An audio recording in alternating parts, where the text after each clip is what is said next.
seperti Ustadz dan Ustazah Bait Qurani yang saya sayangi. Teman-teman Bait Qurani dimanapun kita berada, hari ini aku ingin membagi ilmu tentang tasyabuh. Apa sih tasyabuh itu, teman-teman? Tasyabuh itu adalah mengikuti suatu kaum kafir. Kita tidak boleh mengikutinya ya, seperti meniup trompet, meniup lilin, pakai topi kerucut, hari Natal, mengikuti tahun baru. Itu tidak boleh ya. Itu soalnya perbuatan orang-orang kafir. Aku punya hadisnya loh. Bismillahirrahmanirrahim. Man tasyabbaha biqaumin fahuwa minhum. Artinya, barang siapa menyerupai suatu kaum, maka dia termasuk kaum tersebut. Hadis riwayat Daud. Nah, teman-teman, kita boleh berteman dengan orang yang agamanya lain, tapi tidak boleh mengikuti ajaran agamanya. Lakum dinukum waliyadin. Bagimu agamamu dan bagiku agamaku. Nah, sekarang sampai sekian dulu ya teman-teman. Wassalamualaikum warahmatullahi wabarakatuh.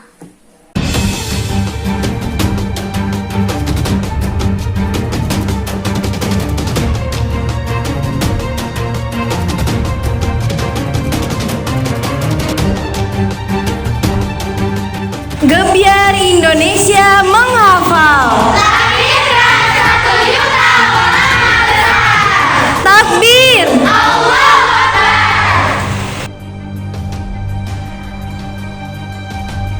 Assalamualaikum teman-teman. Pada kali ini Aka Awa dan Adek akan melanjutkan cerita ulama Syekh Abdul Qadir Jailani. Abdul Qadir Jailani adalah tokoh sufi terbesar pada masanya. Suatu malam beliau bermunajat panjang kepada Allah. Tiba-tiba muncullah cahaya yang sangat terang. Satu suara menggema, "Wahai Syekh, telah kuterima ketaatanmu dan segala pengabdian dan penghambaanmu. Maka mulai hari ini kuhalalkan segala yang haram dan kubebaskan kau dari segala ibadah." Abdul Qadir Jailani melemparkan sandalnya ke cahaya itu. "Pergilah kau setan, laknatullah." Cahaya itu pun hilang. Tempat khalwat Abdul Qadir menjadi gelap kembali. "Mengapa kau tahu aku adalah setan?" "Aku tahu kau setan karena dari ucapanmu. Kau berkata telah menghalalkan yang haram dan membebaskanku dari syariat. Sedangkan Nabi Muhammad sang kekasih Allah masih menjalankan syariat dan mengharamkan yang haram." Jawabnya, "Sungguh keluasan ilmumu telah menyelamatkanku." Ucap setan, "Pergilah kau setan laknatullah. Aku selamat karena rahmat Allah, bukan karena keluasan ilmuku." Setan menyamar sebagai malaikat untuk menghasut Abdul Qadir. Namun Allah selalu menjaga hambanya yang taat. Siapa di sini adik-adik yang ingin seperti Syekh Abdul Qadir Jailani? Anak! Adek harus rajin beribadah ya kepada Allah. Siap! Nah adik-adik, sekian dari Aka Awa dan Adek. Wassalamualaikum. Allahumma arhamna bil Qur'an waj'alhu lana imaman wa nuran wa hudan wa rahmah. Allahumma dhakkirna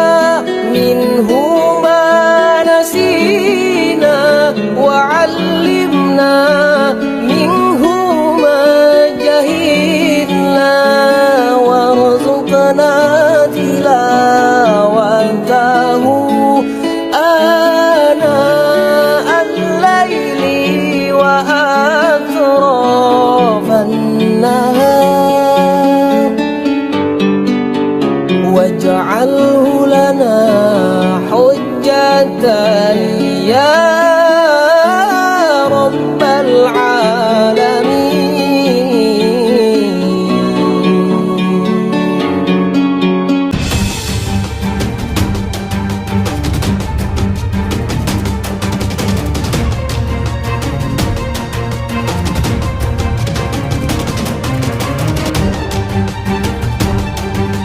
Gebiar Indonesia menghafal. Takbir. Assalamualaikum warahmatullahi wabarakatuh. Innal hamdalillah nahmaduhu wa nasta'inuhu wa nastaghfiruh wa na'udzu billahi min syururi anfusina wa min sayyiati a'malina may yahdihillahu fala mudilla lahu wa may yudlilhu fala hadiyalah. Puji dan syukur tak lupa kita panjatkan atas kehadirat Allah Subhanahu wa taala yang telah memberi kita nikmat iman dan nikmat Islam. Salawat berserta salam tak lupa juga kita junjungkan kepada Nabi kita Muhammad sallallahu alaihi wasallam yang telah membawa kita dari zaman jahiliyah ke zaman yang seperti sekarang ini. Dalam kesempatan kali ini saya akan membawakan ceramah singkat dengan judul Toleransi dalam Beragama. Sebelum membahas toleransi dalam beragama, kita harus tahu dan paham arti dari kata toleransi. Toleransi adalah sikap tenggang rasa, menghargai, membolehkan, membiarkan orang berpendapat lain atau berbeda pendapat dengan kita. Toleransi dalam bahasa Arab dikenal dengan istilah tasamuh, yang berarti sama-sama berlaku baik, lemah lembut, dan saling memaafkan. Toleransi dalam pandangan Islam adalah sikap paling menghargai dan menghormati keyakinan dan agama lain, bukan menyamakan, meniru, atau mencampur adukan agama lain dengan Islam. Sikap toleransi yaitu membiarkan orang lain menjalankan ibadahnya menurut keyakinan dan ajaran dalam agamanya masing-masing, tanpa kita mengejek ataupun mengganggu. Jika ada teman beragama lain, kita tetap boleh untuk bermain bersama, tidak boleh mengolok-olok ketika mereka melakukan ibadah. Kita juga tidak boleh memaksakan agama Islam kepada pemeluk agama lain. Contohnya, memaksakan seorang yang beragama Kristen untuk memeluk atau menganut ajaran Islam. Ini adalah contoh yang salah. Sebab Islam mengajarkan tidak ada paksaan dalam memeluk agama Islam.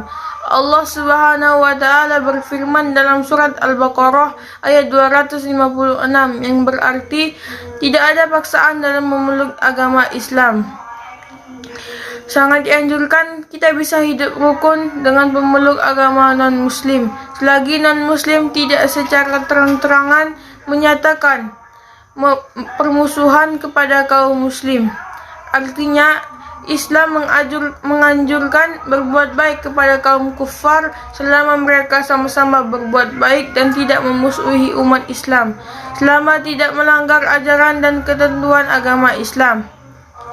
Kita juga tidak boleh meniru atau mengikuti ajaran agama lain seperti membeli pernak-pernik agama lain, mengucapkan selamat, atau merayakan perayaan agama lain. Hal ini dijelaskan dalam surat Al-Kafirun ayat 4-6 yang berarti, dan aku tidak menyembah apa yang kalian sembah dan tidak pula kalian menyembah apa yang aku sembah. Untukmu agamamu dan untukku agamaku. Toleransi dalam beragama dalam Islam yang paling penting adalah tidak mencari kesamaan antara agama Islam dengan agama lain sehingga timbul kesetaraan. Sikap ini yang dilarang Allah Subhanahu wa taala karena dapat menimbulkan syirik atau menyekutukan Allah. Sesuai dengan Al-Qur'an surat Al-Imran ayat 19 yang berarti agama yang diridhoi di sisi Allah hanyalah Islam. Dalam tafsir Ibnu Katsir menyebutkan bahwa Islam adalah agama yang jelas, dan benar tentang semua ajaran dan bukti kebenarannya, sehingga tidak perlu memaksakan seseorang untuk masuk ke dalamnya. Hanya orang-orang yang mendapat hidayah dan terang mata hatinya yang akan masuk Islam, dan barang siapa yang buta mata hatinya, tertutup penglihatan dan pendengarannya, maka tidak layak baginya masuk Islam dengan paksa. Kita juga tidak perlu sedih atau khawatir dengan kafirnya seseorang, karena Allah Subhanahu wa taala berfirman dalam surat Al-Baqarah ayat 26 yang berarti, banyak orang yang dibiarkannya sesat, dan karena itu banyak pula orang yang diberinya petunjuk. Manfaat bertoleransi antara lain adalah mencegah perpecahan antar umat beragama, hidup menjadi lebih aman, damai dan tentram, menjaga keamanan negara, mencegah konflik atau perang saudara, dan mempererat ukhuwah, dan lain-lain. Maka dari itu kita harus bertoleransi dalam beragama. Sekian dari saya. Wassalamualaikum warahmatullahi wabarakatuh. Assalamualaikum warahmatullahi wabarakatuh. Alhamdulillahirabbil alamin wa bihi nasta'in wa ala umurid dunya waddin, wassalatu wassalamu ala asrafil anbiya'i wal mursalin wa ala alihi wa sahbihi ajmain, amma ba'du. Pertama-tama mari kita ucapkan syukur kepada Allah Subhanahu wa taala yang mana kita telah diberikan nikmat iman, nikmat Islam, dan nikmat kesehatan, yang mana kita bisa berkumpul di siang hari ini yang insyaallah diberkahi oleh Allah Subhanahu wa taala ini. Tak lupa juga mari kita bersolawat kepada baginda Nabi Muhammad sallallahu alaihi wasallam. Dan tak lupa juga saya memberikan rasa hormat kepada Ustadz Habibur Rahmanuddin dan Ustazah Nurul dan guru-guru yang lain, dan kepada santri-santri kawan-kawan saya. Saya akan berkultum tentang tahun baru, larangan tahun baru. Sedangkan tahun baru itu tak lepas dari sejarah penanggalan atau tarikh Masehi. Ini merupakan penanggalan yang digunakan secara internasional oleh kalangan gereja, yaitu seluruh dunia, gereja Roma, gereja dunia yang lain, dan di Indonesia juga. Dinamakan itu Anno Domini. Dihitung sejak kelahiran Isa, atau bukan Isa sih aslinya, Yesus. Penanggalan Masehi adalah sebutan untuk penanggalan atau penomoran tahun yang digunakan pada kalender Julian dan Gregorian. Tahun baru Masehi identik dengan menyalakan kembang api, bakar-bakar, sejalan dengan pengagungan api yang menjadi tradisi kaum Majusi itu tersendiri. Begitu pula meniup trompet yang disebut menjadi tradisi Yahudi, dan membunyikan lonceng sebagai tradisi Nasrani. Rasulullah SAW pernah bersabda, "Man tasyabaha biqaumin fahuwa minhum." Artinya barang siapa yang menyerupai suatu kaum, maka dia termasuk golongan mereka. Ini hadis riwayat Abu Daud dan disahihkan oleh Al-Albani. Selain itu dari Abu Hurairah, Nabi SAW pernah bersabda, "Kiamat tidak akan terjadi hingga umatku mengikuti jalan generasi sebelumnya, sejengkal demi sejengkal, sahasta demi sahasta." Lalu ada yang menanyakan kepada Rasulullah SAW, apakah mereka itu mengikuti seperti Persia dan Romawi? Beliau menjawab, selain mereka, lantas siapa lagi? Hadis riwayat Bukhari. Selain hadis tentang larangan merayakan tahun baru, Allah juga melarang menghadiri atau mengikuti atau mengucapkan selamat kepada mereka yang sedang merayakan perayaan hari orang musyrik. Kalau kita yang sekarang lagi di zaman fitnah, kalau kita nggak tidak mengucapkan selamat, kita dibilang radikal. Padahal dibilang tidak toleransi. Cukup saja kita toleransi dengan membiarkannya saja. Dia bersenang-senang, tidak perlu kita mengucapkan selamat dan mengikutinya. Allah Subhanahu wa taala berfirman di surah Al-Furqan ayat 72, "Dan orang-orang yang tidak menyaksikan kepalsuan, dan apabila mereka bertemu dengan orang-orang yang mengerjakan perbuatan-perbuatan tidak berfaedah, mereka lalui saja dengan menjaga kehormatan dirinya." Mungkin itu saja yang saya bisa sampaikan. Wassalamualaikum warahmatullahi wabarakatuh.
Indonesia menghafal. Takbir. Assalamualaikum warahmatullahi wabarakatuh. Waalaikumsalam warahmatullahi wabarakatuh. Alhamdulillahi wa kafa, wassalatu wassalamu ala nabiyil mustafa wa ala alihi wa ashabihi an sidqil wal wafa amma ba'd. Qala Allah Ta'ala fi Qur'anil Karim, a'udzu billahi minas syaitonir rajim, bismillahirrahmanirrahim. Inna fatahna laka fathan mubina. Wa qala Rasulullah sallallahu alaihi wasallam, la tuftahanna al-Konstantiniyah ila bi'adin rajulin wa la ni'mal amiru amiruha wa la ni'mal jaisu zalika jaisu. Segala puji bagi Allah yang telah memberikan kita nikmat, yang mana nikmatnya tidak akan bisa dihitung, walaupun lautan menjadi tinta dan pohon-pohon menjadi pena. Tak lupa juga kita tunjukkan hari yang mulia ini, hari yang insya Allah diberikan Allah ini kepada Nabi yang mulia, lebih mulia dari Nabi Adam alaihissalam, lebih mulia dari Nabi Nuh alaihissalam, lebih mulia dari Nabi Ibrahim alaihissalam, lebih mulia dari Nabi Musa alaihissalam, lebih mulia dari Nabi Isa alaihissalam, yaitu Nabi Muhammad sallallahu alaihi wasallam, yang telah memberikan, yang telah membawa Islam dari zaman kegelapan hingga zaman terang benderang seperti saat ini. Berdirinya sesi ini saya akan memberikan sedikit ilmu yang saya dapat. Yang kita tahu, seorang remaja hebat sudah pasti tidak akan pernah meninggalkan sholat wajib maupun sunnah. Dan remaja hebat apabila ia ingin melakukan maksiat, hatinya akan berkata, Aina Allah, di mana Allah? Allah selalu berada di sisinya, Allah selalu mengawasinya, Allah tidak pernah lepas darinya. Oleh karena itu, seorang remaja hebat tidak ada yang berani berzina, bermaksiat, apalagi sampai berzina. Karena Allah berfirman, wala taqrabuz zina innahu kana fahisha wa sa'a sabila. Dan janganlah kamu berzina, sungguh zina itu suatu perbuatan yang keji dan suatu jalan yang buruk. Oleh karena itu, remaja hebat tidak ada yang berani bermaksiat, apalagi sampai berzina. Dan remaja hebat banyak yang berhasil. Contohnya Muhammad Al-Fatih, seorang remaja yang berhasil menghafal Al-Quran 30 juz, seorang remaja yang berhasil menghafal hadis-hadis Rasulullah, seorang remaja serta seorang remaja yang berhasil mewujudkan bisyarah Rasulullah sallallahu alaihi wasallam. Rasulullah bersabda, la tuftahanal Konstantiniyah ila biadin rajulin wala ni'mal amiru amiruha wala ni'mal jaisu zalika jaisu. Tidaklah takluk Konstantinopel kecuali tangan seorang pemimpin yang adil, maka sebaik-baiknya pemimpin ialah pemimpinnya, sebaik-baiknya pasukan ialah pasukan yang berada di bawah komandonya. Oleh karena itu, kita para santri, kita para penghafal Al-Quran, kita para penjaga Al-Quran, apabila kita ingin menjadi seorang remaja hebat, maka contohlah Muhammad Al-Fatih, seorang remaja yang dapat wujudkan bisyarah Rasulullah sallallahu alaihi wasallam. Takbir. Seorang remaja yang hebat bukan seperti remaja yang di luar sana, remaja yang suka bermaksiat kepada Allah Subhanahu wa taala, remaja yang suka bermabuk-mabukan, remaja yang suka bahkan ada yang sampai berzina. Kita para santri, impian kita untuk menjadi ulama besar bukan hanya untuk menjadi seorang ulama, tapi juga untuk menjadi seorang penakluk. Penakluk apa? Penakluk kota Roma. Saya yakin kota Roma akan ditaklukkan, maka siapakah yang akan menaklukkannya? Siapakah yang akan menaklukkannya? Siapakah yang akan menaklukkannya? Kitalah para santri yang akan menaklukkan kota tersebut. Takbir. Oleh karena itu, kita para santri jangan pernah berputus asa untuk menjadi seorang remaja yang hebat.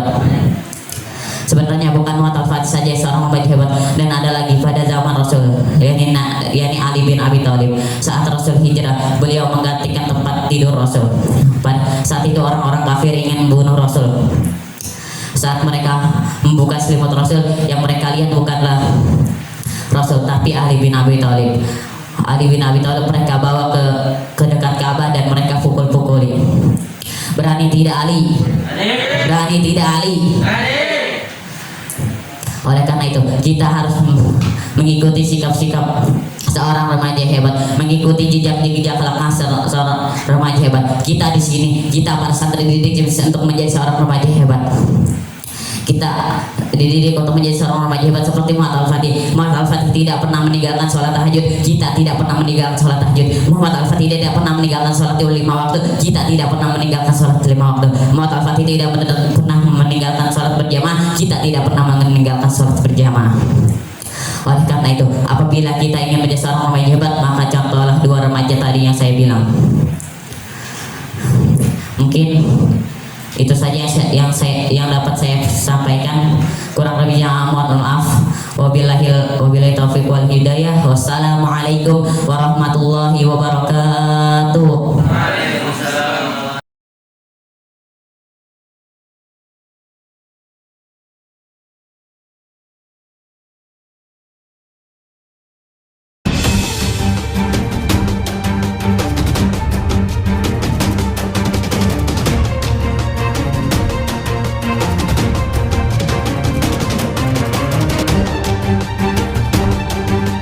Gebiar Indonesia menghafal.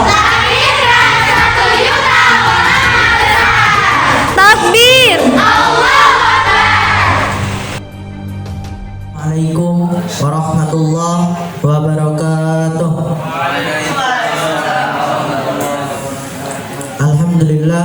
Alhamdulillahi rabbil alamin. Wa bihi nasta'inu ala umuri dunya waddin. Wassalatu wassalamu ala asrafil anbiya'i wal mursalin Sayyidina Muhammadin wa ala alihi wa sahbihi ajma'in. Amma ba'd. Pertama-tama dan paling utama, marilah kita bersama-sama menghaturkan puji syukur atas kehadiran Allah Subhanahu wa taala. Berkat rahmat dan nikmatnya lah kita bisa berkumpul di sini dalam keadaan sehat walafiat. Alhamdulillah. Salawat serta salam tak lupa kita haturkan kepada junjungan kita, suri tauladan kita, Nabi besar kita, Nabi Muhammad sallallahu alaihi wasallam, yang telah membawa kita dari zaman kegelapan sampai zaman terang benderang seperti saat kali ini. Dalam kesempatan kali ini saya akan menyampaikan sedikit ilmu saya yang berkenaan tentang pemuda sekarang adalah pemimpin di masa depan. Kenapa saya namakan judul besarnya seperti ini? Karena saya sangat ingin pemuda sekarang adalah pemimpin di masa depan dan juga pemimpin di bumi ini untuk menegakkan kembali syariat Islam yang kafah dan menjadi mujahid yang akan menegakkan kembali khilafah min hajin nubuwah.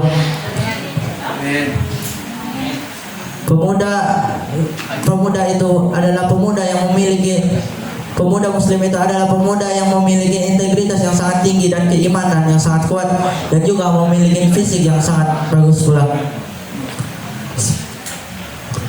Seperti halnya Ali bin Abi Thalib. Kenapa ia selalu menjadi kesatria yang selalu diandalkan Rasulullah Sallallahu Alaihi Wasallam pada setiap perang tanding? Karena ia telah dididik oleh Rasulullah Sallallahu Alaihi Wasallam sendiri dengan menjadikan akhlaknya akhlak Al-Quran dan menjadikannya fisiknya yang sangat kuat sehingga ia ketika berhadapan dengan musuh dia tak mudah gentar, tak ada sedikit pun rasa takut dalam dirinya. Dan pada saat ia telah memegang pedang, pegangannya itu sangat erat, tatapan matanya itu bagaikan elang, posisi tubuhnya yang mantap sehingga ia hanya membutuhkan beberapa kali tebasan saja untuk membunuh musuh. Dan kenapa Ali bin Abi Thalib bisa menjadi kesatria yang sangat diandalkan dan juga menjadi khalifah di masa yang selanjutnya? Karena ia selalu bersungguh-sungguh dalam belajar, selalu bersungguh-sungguh dalam berjuang, dan ia selalu beribadah kepada Allah Sallallahu Alaihi Wasallam, kepada Allah Subhanahu Wa Taala. Dan juga ia selalu beribadah, selalu meminta kepada Allah Subhanahu wa taala. Karena Allah lah tempat kita meminta. Allah lah yang berkuasa selain Allah adalah lemah. Dan selanjutnya ada lagi kesatria Islam yang menjadi pahlawan Islam, yakni Muhammad Al-Fatih. Ialah yang menaklukkan kota Konstantinopel, yang dulu telah disabdakan Rasulullah SAW dalam hadisnya, la tufathanna Konstantinia ila biyadir rajulin falanimal amiru amiruha falanimal jaisu dzalika jaisu. Hadis inilah yang menjadi Muhammad Al-Fatih sangat bersemangat untuk memperjuangkannya, sangat bergairah untuk memperjuangkannya. Dan setiap harinya Muhammad Al-Fatih ini dari umur 4 tahun sampai umur 8 tahun selalu dibacakan hadis ini untuk menggugahkan keimanannya, untuk menguatkan semangatnya. Dan setiap hari ibunya selalu menyemangatinya dan cara sambil menunjuk ke arah tembok Konstantinopel tersebut sambil berkata, "Nak, kamulah yang akan melakukan kota Konstantinopel itu." Setiap hari disemangatinya sampai pada akhirnya ia menaklukkan kota Konstantinopel tersebut. Kenapa? Karena dengan kerja kerasnya tak mudah putus asa. Jika ia gagal, ia akan ulang lagi. Jika ia gagal, dia akan ulang kembali. Dan teman-temanku yang aku cintai karena Allah Subhanahu wa taala, kenapa mereka bisa menjadi kesatria dan menjadi pemimpin yang sekarang masih menjadi panutan muslim sampai sekarang? Karena mereka selalu giat dalam belajar, selalu giat dalam berusaha, selalu giat dalam berjuang, dan selalu giat dalam beristiqomah, dan selalu beribadah kepada Allah Subhanahu wa taala.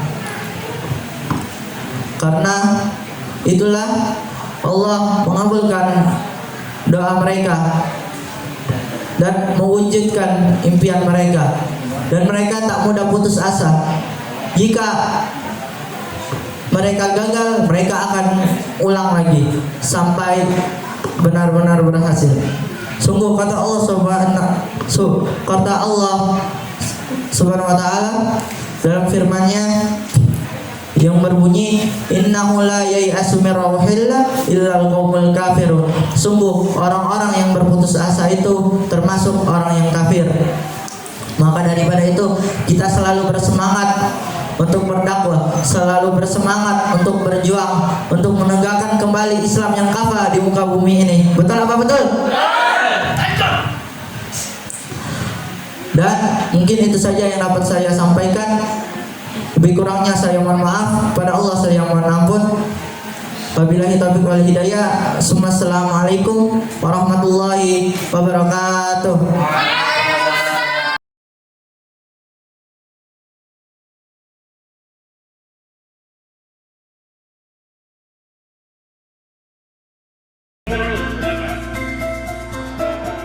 Bait Qur'ani adalah lembaga tahfiz Al-Quran yang memfokuskan untuk mendalami selain menghafal Al-Quran juga ilmu-ilmu Al-Quranul Karim yang dipersembahkan untuk para santrinya. Jadi insya Allah fokus pondok pesantren kita ini pada Al-Quran dan kaitannya dengan ilmu-ilmu Al-Quran, insya Allah. Jadi target kita nanti santri kita ini pada masanya mereka akan keluar sebagai ulama-ulama, insya Allah, ulama-ulama yang memahami Al-Quran dan mendakwakan Al-Quran ke tengah-tengah umat. Ya, tentu saja setiap lembaga tahfiz kan ada target anak-anak hafal Al-Quran. Di Bait Qur'ani kita menerapkan 2 metode. Pertama, metode talaki, yaitu anak-anak menghafal Quran berdasarkan bacaan gurunya. Jadi dibacakan oleh gurunya, diikutin santri, dan ini pun divariasikan dengan metode-metode lain sehingga menghafal lebih gampang. Misalnya menggunakan jari tangan untuk menghitung ayat sehingga anak-anak itu hafal Al-Quran dan tahu nomor ayat juga. Yang kedua, kita dengan metode talaki juga kita mentalakikan terjemahnya. Jadi sebelum dihafal ayat itu dibaca, diterjemahkan kata per kata, lalu saya menjelaskan secara tafsir ijmali, tafsir secara global apa maksud ayat. Sehingga anak-anak tahu bacaan, memperbaiki bacaan, dan tahu juga terjemahnya, insya Allah tahu juga sedikit maksud ayat. Nah, itu memudahkan untuk menghafal Al-Quran. Yang kedua, metode setoran. Jadi yang pertama talaki, ini target talaki ini yang untuk MI-nya 5 juz selama studi, SNTS-nya minimal 5 juz, dan diharapkan bisa lebih dari 20 juz sampai tamat, sampai aliyah bisa tamat 30 juz.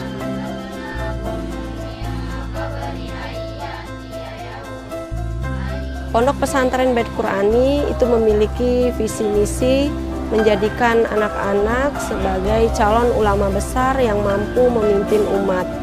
Untuk mampu menjadi ulama besar itu dibekali yang pertama adalah sakofa Islam. Sakofa Islam yang seperti apa yang dibekali? Yang utama adalah tahfizul Quran. Tahfizul Quran di Bait Qur'ani tidak hanya menghafal saja, tetapi juga tahu artinya, tahu maknanya, dan dapat mengamalkannya. Yang kedua, anak-anak juga dibekali dengan bahasa Arab, di mana untuk menjadi ulama besar, untuk menguasai sakofa Islam, itu dibutuhkan kepiawaian berbahasa Arab. Karena kata pengantar dari kitab-kitab turos itu adalah bahasa Arab. Yang ketiga, anak-anak juga dibekali dengan belajar kitab, di antaranya kitab Arba'in, Bulughul Maram, Manaul Qotton, kitab Taisir, Matan Jurumiyah, Minhajut Thalibin, kitab Usul Fikih, dan banyak lagi kitab-kitab yang dibahas di Bait Qur'ani. Selain itu juga menjadi ulama tidak hanya memiliki ilmu, tetapi mampu mengamalkan ilmunya. Di sini anak-anak dibiasakan untuk menjadi pribadi yang taat kepada Allah, pribadi yang peduli kepada umat. Di sini juga dibangun habit ulama, di mana anak-anak dibiasakan mendawamkan tahajud. Dalam bacaan tahajud dalam satu malam itu 1 juz. Anak-anak juga dibiasakan untuk mendawamkan sholat duha setiap hari. Bacaan sholat duhanya pun 1 juz. Anak-anak juga dibiasakan untuk saum, puasa Senin Kemis. Seorang ulama besar itu harus peduli kepada umat, piawai untuk menguasai strategi dalam dakwah. Untuk itu santri Bait Qur'ani tidak dipandang sebagai pelajar, tetapi santri Bait Qur'ani diharapkan itu dipandang sebagai pengemban dakwah. Agar mereka mampu menjadi pengemban dakwah, santri-santri Bait Qur'ani yang sudah dipandang mampu, ada yang mulai dari kelas 7 sampai dengan kelas 12, itu mereka menjadi muhafiz atau menjadi guru tahfizul Quran, mulai dari TK Bait Qur'ani, MI Bait Qur'ani, MTS Bait Qur'ani. Anak-anak ini juga bil khusus yang laki-laki memang sudah dijadwalkan oleh Ustadz Nurul Habibur Rahmanuddin untuk mengisi khotib di sekitar Ciputat, BSD, Bintaro, dan mereka sudah terampil. Di samping itu juga mereka setiap bulan Ramadan itu dijadwalkan untuk menjadi imam tarawih, untuk mengisi kultum-kultum di masjid-masjid. Alhamdulillah untuk prestasi santri Bait Qur'ani itu tidak kalah dengan pondok-pondok yang lain. Baru-baru ini santri Bait Qur'ani kelas 12 Ibadur Rahman itu mampu meraih lomba MHQ tingkat nasional di Lombok, juara 3 untuk cabang 10 juz. Dan baru-baru ini juga santri MA Bait Qur'ani itu mengikuti MHQ pada MTQ nasional di Medan. Nah, itu kita mengutus untuk 2 cabang. Cabang 5 juz dan cabang 20 juz. Nah, untuk di Kepri juga pada MTQ nasional di Kepri, santri Bait Qur'ani juga diutus itu untuk cabang 1 juz. Selain itu juga santri Bait Qur'ani pernah juara 1 tingkat Tangerang Selatan untuk tingkat pelajar. bersabda seperti itu. Sungguh di bumi ini ada keluarga Allah. Qalu, sahabat bertanya, ya Rasul, manhum, siapa mereka? Maka Rasul menjawab, ahlul Quran. Ahlul Quran adalah hum ahlullahi fil ardi wa khasa. Mereka lah keluarga Allah di muka bumi dan hamba-hamba khusus pilihan Allah. Jadi siapa yang menghafal Quran di bumi ini menjadi keluarga Allah dalam tanda kutip ya. Luar biasa. Dan di akhirat nanti Allah Subhanahu wa taala akan menyematkan tajul waqar, mahkota kebanggaan kepada kedua orang tua yang anaknya hafal Al-Qur'anul Karim. Itu mahkota kebesaran dengan 100 mutiara, batu-batu mutiara di sekitar mahkota itu, yang kata Nabi, satu mutiaranya itu khairum minad dunya wa ma fiha. Satu mutiara di mahkota penghuni surga itu harganya lebih mahal dari seluruh dunia dan segala isinya. Dan itu disematkan kepada orang tua yang anaknya hafal Al-Qur'anul Karim.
Gebiar Indonesia menghafal. Takbir. Assalamualaikum warahmatullahi wabarakatuh. Alhamdulillahilladzi dalali wal ikram al-mun'imin ala ibadihi bin ni'mal jisam al-mutawahhid bi kamali alaihi wa nawali a'tahi qaiman bil uqdiyati wal ahkam. Allahumma salli wa sallim wa barik ala sayyidina Muhammad al-fatih lima ughliq wal khatim lima sabaq nasiril haqqi bil haqq wal hadi ila siratikal mustaqim wa ala alihi wa sahbihi haqqa qadrihi wa miqdarihi al-azim. Ya Fattah ya Alim.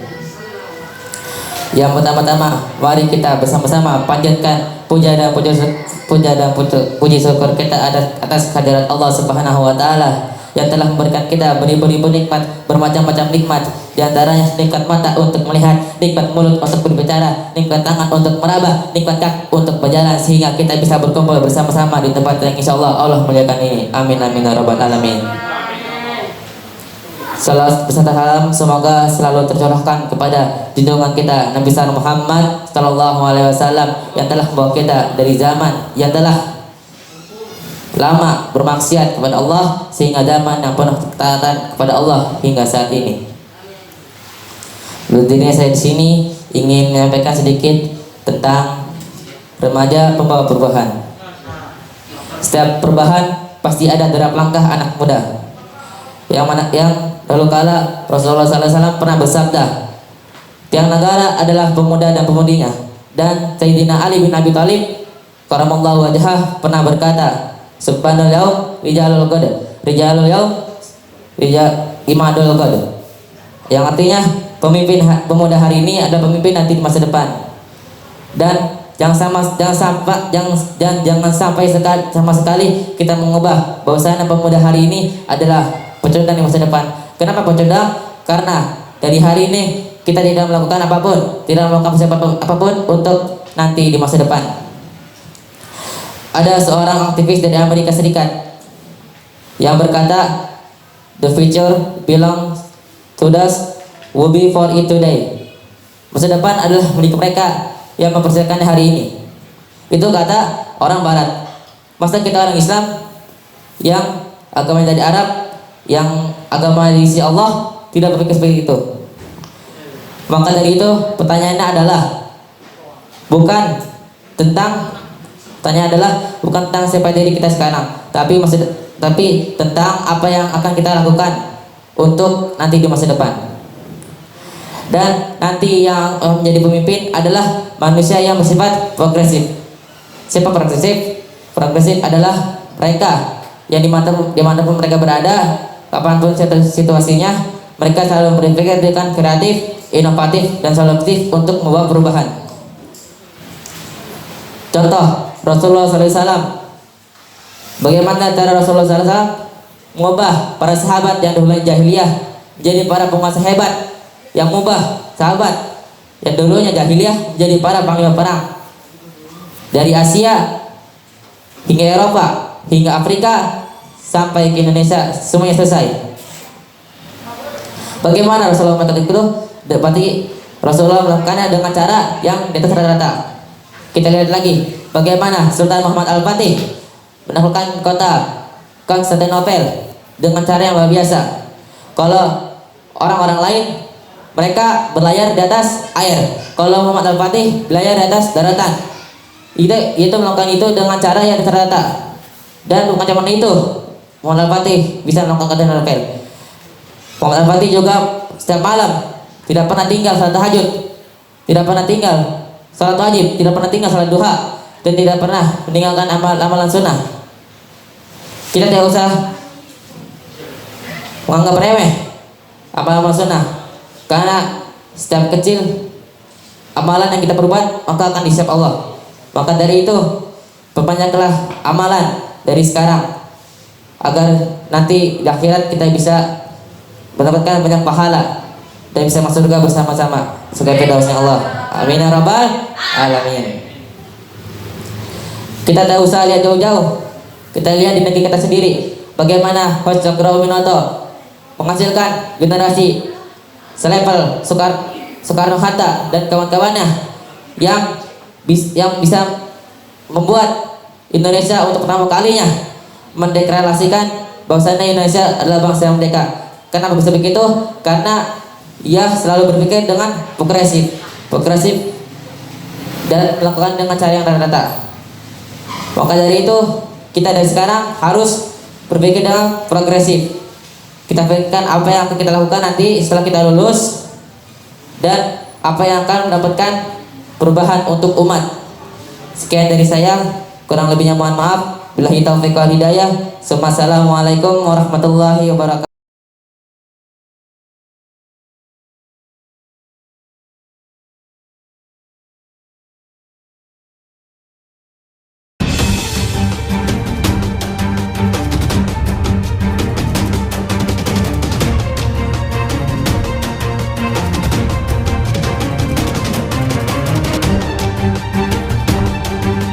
Gebiar Indonesia menghafal.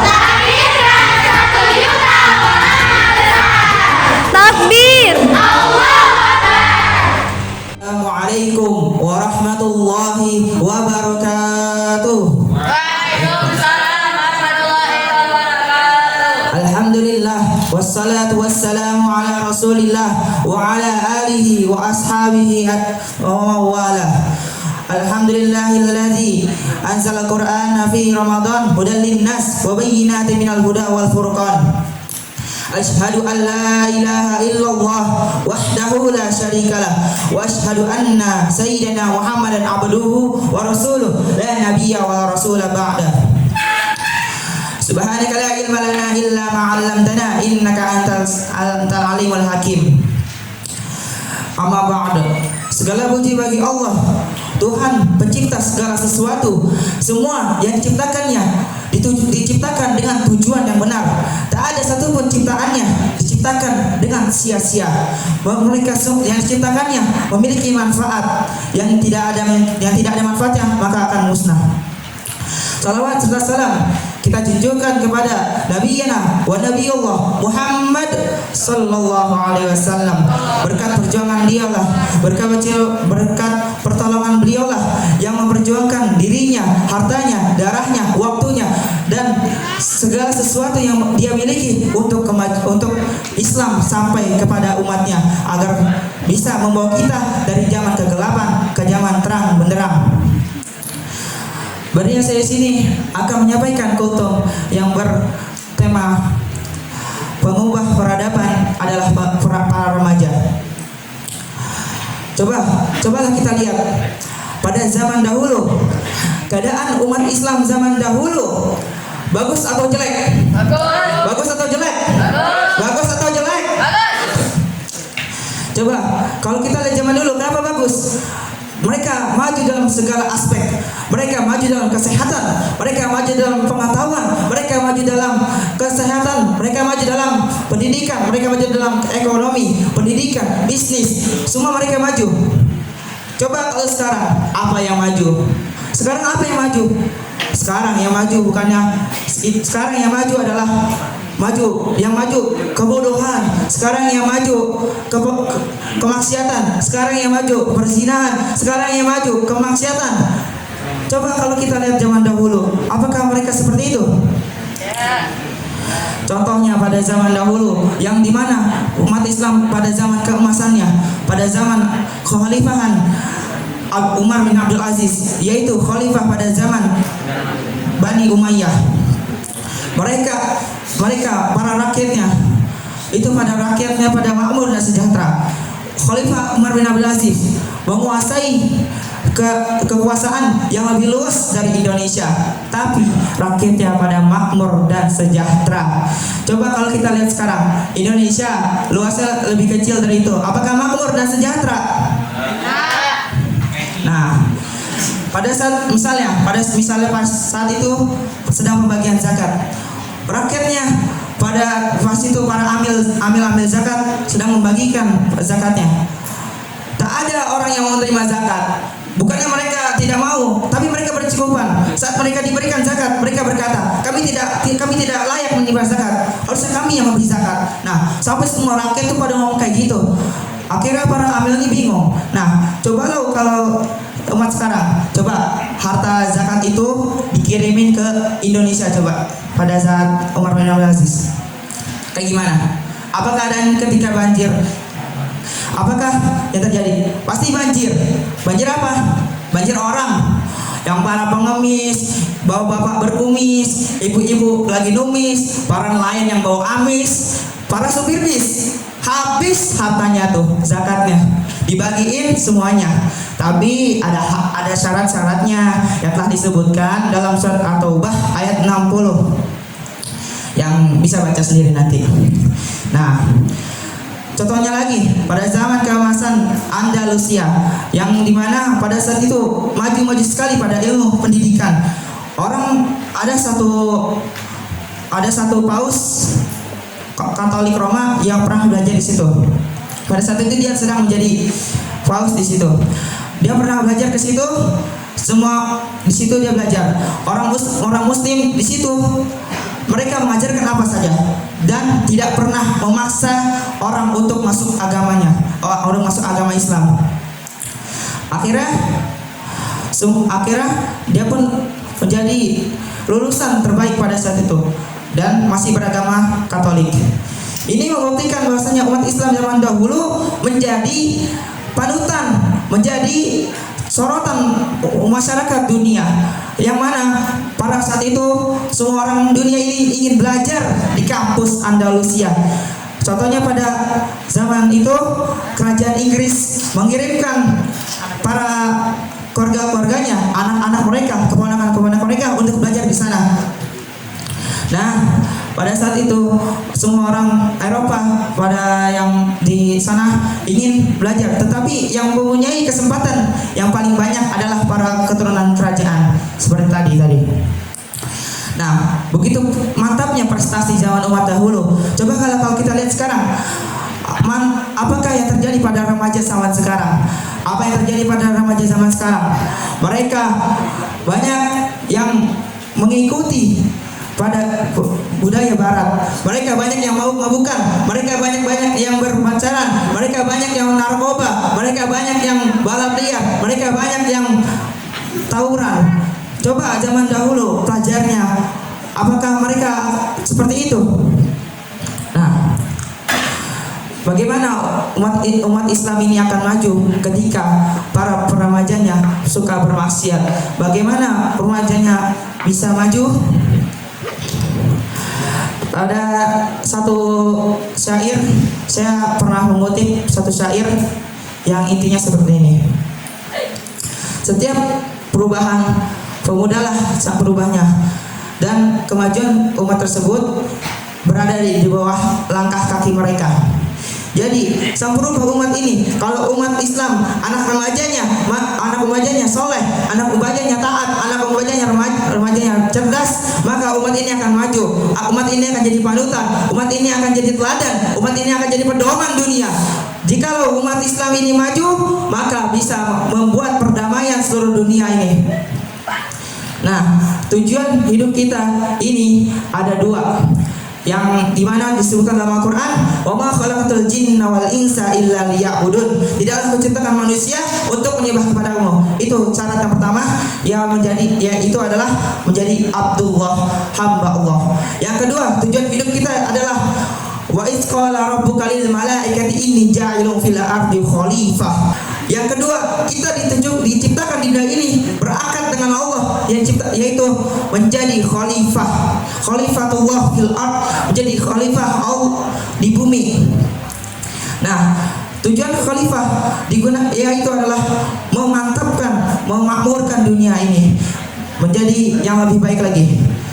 Nah, kita adalah para remaja, kita adalah pengganti generasi zaman dahulu. Kayak di dalam surat Yunus, summa ja'alnakum khala'ifa fil ardi mim ba'di dzalika la'allakum yanzurun. Dan kami telah menjadikan kalian sebagai pengganti-pengganti pada umat-umat zaman dahulu, dan setelahnya kami akan melihat. Jadi kita ini sedang dilihat oleh Allah. Siapa di sini yang pernah main film? Siapa di sini yang pernah main film? Pasti. Sekarang kita lagi main film ini. Kita lagi main film. Siapa kameramennya? Ada kameramennya Mirsada. Kameranya itu dari pengintai dari neraka jahanam. Terus kita juga lagi dibikinin novel. Sama siapa novelnya? Malaikat, Raqib, dan Atid. Kita lagi dibikinin nih novel kita, film kita. Terus kita juga disaksiin. Saksi kita banyak banget. Tubuh kita nanti akan jadi saksi akhirat. Maka pada saat dibangkitkan nanti, kita akan diperlihatkan semua amal kita, ditontonkan oleh seluruh umat dari zaman Nabi Adam sampai Adam yang terakhir kali mati.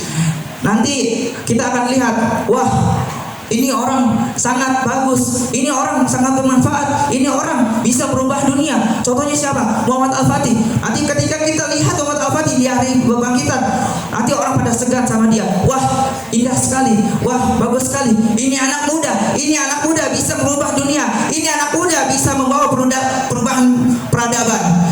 Jikalau kita ingin menjadi pemuda yang bertakwa, kita ingin menjadi pemuda yang berubah peradaban, maka kita harus dekat sama Allah. Kenapa? Abdullah itu syaratnya. Abdullah. Jikalau Muhammad Al-Fatih kenapa bisa menaklukkan Konstantinopel? Karena beliau telah melaksanakan ibadah yang begitu luar biasa. Bukan ibadah yang wajib saja yang dia lakukan, tetapi ibadah sunnah. Sunnah pun tidak dia tinggalkan. Ibadah tahajud dia selalu kerjakan. Ibadah salat rawatib dia pun selalu lakukan. Al-Quran pun dihafalkan 30 juz. Mungkin kitab para ahli hadis pun dihafalkan. Dia pun bisa 6 bahasa dalam umur 16 tahun. Dan marilah kita menjadi perubahan masyarakat, pengguna peradaban. Pemuda adalah pengganti dari generasi zaman dahulu. Jikalau pemuda Islam ini adalah pemuda yang sering bermaksiat, maka apakah umat Islam ini akan bisa maju? Sekian dari saya. Apabila ada kesalahan, itu datangnya dari saya. Apabila ada kebaikan, datangnya dari Allah. Wabillahi taufiq wal hidayah. Wassalamualaikum warahmatullahi wabarakatuh.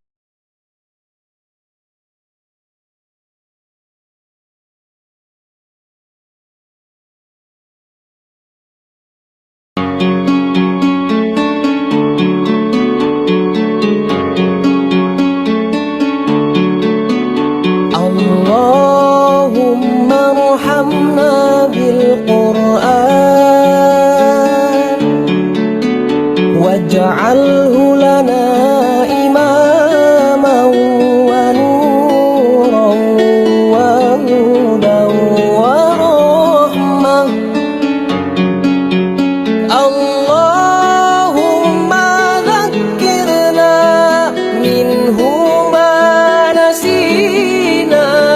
واجعل لي